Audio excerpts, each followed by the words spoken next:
system. Okay, you ready for power? You got bars? Yeah, but no tone. Okay, we're ready. Where's the director? Let's go. Let's go.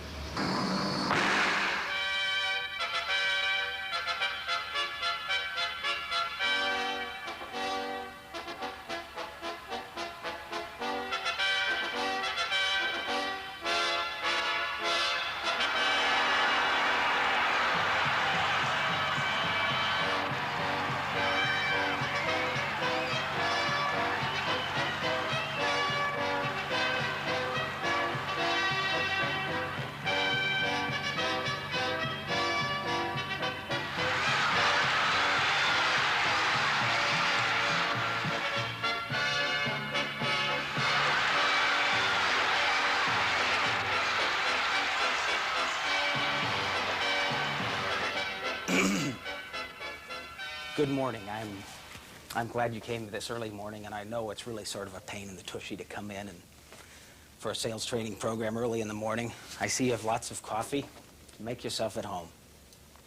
What I'm here for is to tell you a little bit about the Carver products and explain how they work and possibly answer some questions that you and your customers might have had during the course of this year. First, I'm going to tell you a little bit about the development of the magnetic field amplifier. Now, you're all familiar with this amplifier that has sort of been a breakthrough and an innovation because it's not very heavy for the output power that it provides. It weighs about 8 pounds. I first started to design this thing a long, long time ago when I was at Phase Linear. I used to come out in the morning and look at the assembly lines and see these massive amplifiers putting down the assembly line. And whenever I tried to pick one up, it would always sort of twist out of my hands. The power transformer was mounted on the left side. So I thought, gee, there must be a better way. Didn't think about it much until a few years later when there was a palace revolt and I ended up without a company. So I said, gee whiz, Bob, you really have to make a comeback. So I thought, what I need to do is design a better amplifier. One that's smaller, lighter, more powerful, better sounding, lots less expensive. I thought I could corner the market if I did that. So I thought and thought and thought and thought and thought. And the solution was very, very simple. The solution was a magnetic field coil, something like this small, this light. This little Hummer can put out 1,000 watts. This is a conventional power transformer. It's pretty heavy, and it can put out about 450 watts is all. The difference in size and weight is about 5.5 to 1, with a similar reduction in cost. And yet this is a better performer. Now, how it works is really quite simple. An ordinary power supply is activated all of the time. Red, please. Thank you. All of the time means 360 degrees. And this waveform is the waveform that's coming in from the power plug. Power plug.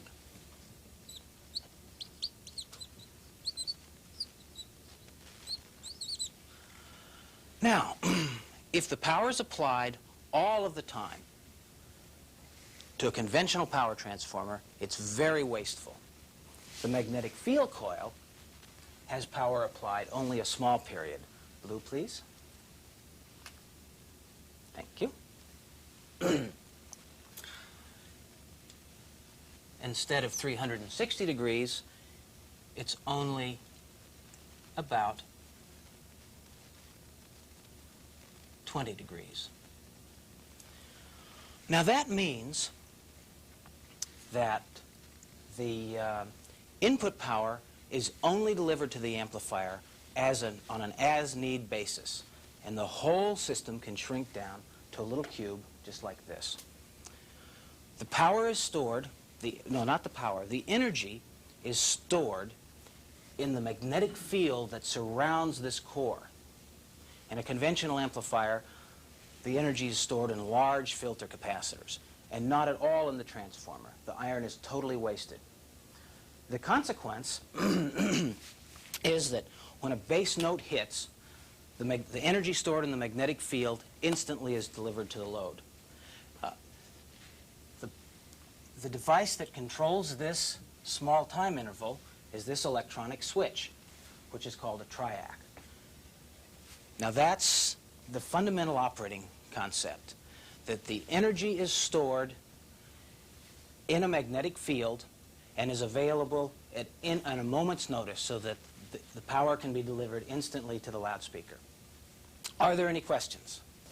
Why do we need all that power? What's the whole point of all that? Okay. Why do you make gigantic amps? Well, I'll tell a story that happened to me a long time ago. I went to visit a friend of mine who was trying to reproduce the sound of a scissor snap in a real room and reproduce it realistically. And he said, "Bob, come on out. I've got the scissor snap that I'm reproducing, and I want you to take a look and take a listen." So I went over to his house, and he had 24 400-watt amplifiers lined up on his shelf, trying to reproduce the snap of a scissors. And the reason is that a scissor snap, although there's not much energy in it, has a tremendously large peak energy content. And for that moment in time that peak was required to be reproduced, all of the 24 amplifiers were activated almost to the hilt. Now that's an extreme case, but it gives you an idea that if you want to reproduce musical transients, musical peaks, the tremendous impact of a kettle drum, realistically, or the whap of a snare, you really need lots of power to avoid clipping and overload. Without it, the amplifier will clip, the amplifier will overload, introduce harmonics, introduce distortion that will ultimately result in listening fatigue. It's not to play sound louder, it's to play sound with greater purity. That's why I've always been interested in large power amplifiers. Julian Hirsch wrote 10 years ago to the day, he wrote, when he reviewed my original 700-watt amplifier, he wrote in the conclusion of his review, "You know, gee whiz, we wonder if 700 watts is enough." And the reality is, it's not quite enough. It really won't do it. Well, that's all well and good, but I know that many of your customers would prefer to have a more conventionally shaped amplifier. And so, the new Carver M500. This amplifier is a magnetic field amplifier rated at 250 watts per channel and does about 350 watts RMS for brief time periods. And as you can see, it's shaped more conventionally. It also has infinite resolution meters, which are very, very, very accurate, as opposed to the dancing LED display on this amplifier. These provide a nice light show, but realistically, they're nothing more than that. On this amplifier, you get precision output metering.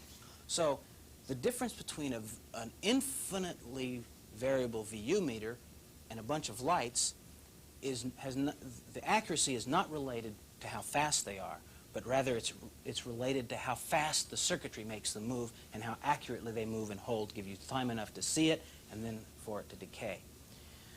The meters have infinite resolution. The LEDs have discrete steps. So an LED has to be somewhat ambiguous, depending on which one lights. So the meters are better, they're more accurate, and in my opinion, I'm sort of a softie for meters. That's why I put the meters on. Back in the laboratory, we're working on a 1.5 amplifier. It'll put out 750 watts per channel for brief time periods. I'm not going to tell you too much about it, but I'll tell you this much. If I died tomorrow and went to heaven, I would feel that my life's mission is accomplished, because this is an amplifier I've been working on and dreaming about and thinking about my whole life. You think these things are neat. This one will knock your socks off, the M1.5. May I have an erase?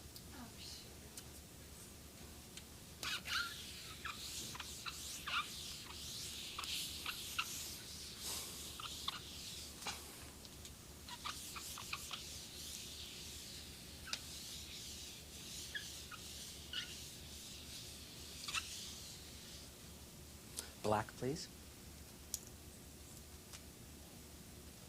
Thank you. I'm going to talk about